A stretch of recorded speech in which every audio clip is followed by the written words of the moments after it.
lahat. Ako po si dating PIDEA agent, Jonathan Morales.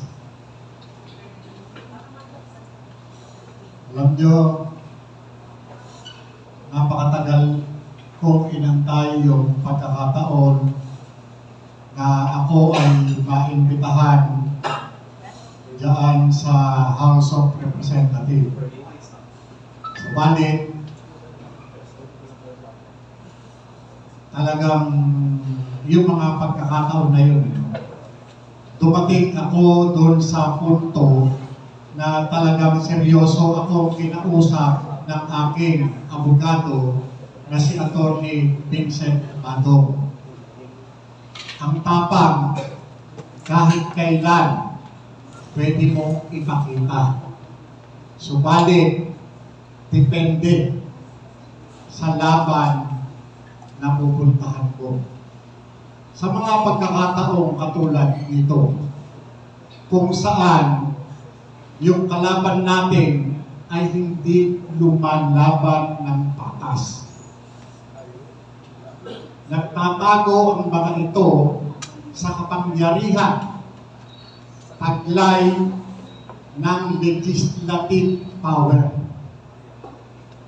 Ginagamit nila yung kapangyarihang ipinagkaloob ng ating saligang batas.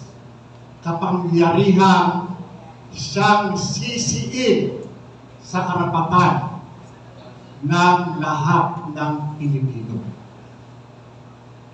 Bagamat nag-aagaw yung damdamin ko at doon sa maganda at legal na suhestyon ng aking abogado.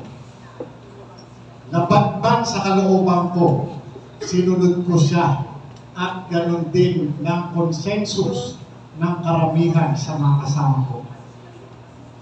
Gusto ko talagang makaharap si Congressman Barbers, si Dan Fernandez, si Congressman Paduano, at iba pa, upang pamukha sa kanila.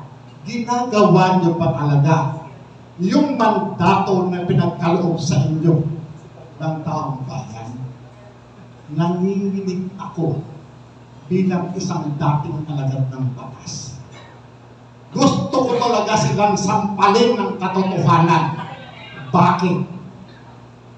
May nabago ba sa buhay namin kaysa sa mga buhay ninyo ngayon? Saan galing yung mga ginagastos ninyo? Saan galing yung mga suot-suot ninyo? Yung mga sasakyan yung bulletproof? Yung mga alahas ninyo? Yung mga suot-suot ng mga asawa ninyo? Ng mga kapit ninyo? Yung mga pamumuhay ninyo? Saan galing? Kami, ako, nagpapakamatay, nakikipagbakilan, umaharap sa bala, umaharap sa panganib para sa bayan. Kayo, anong ginagawa ninyo? Di ba? Anong ginagawa ninyo? Ikukulong ninyo ako? Sige, walang problema sa akin yan. Pero, sisiguruhin ko, kakalagkarin ko kayo at ilalantad ko ang lahat ng katarantaduhan nyo sa sambayan ng Pilipino. Yan ang gusto ninyo, di ba? Ako lang at kaming mga vloggers ang kaya ninyo. Bakit hindi nyo imbestigahan si Bongbong Marcos? Bakit hindi nyo imbestigahan si Lisa Marcos? Puro kayo sindikato.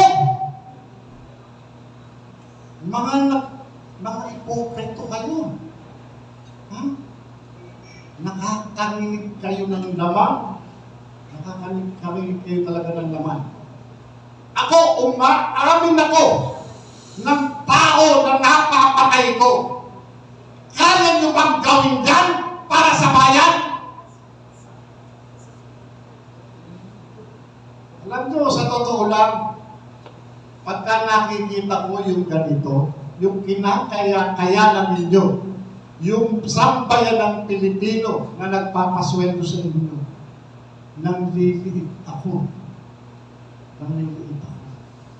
Malayo ito sa pinalumpaan natin nung tumanggap tayo ng trabaho sa gobyerno. Nangako tayo sa sambayanang Pilipino na ipaglalaban natin ang kanilang karapatan. Pero asan kayo ngayon? Nasaan kayo ngayon?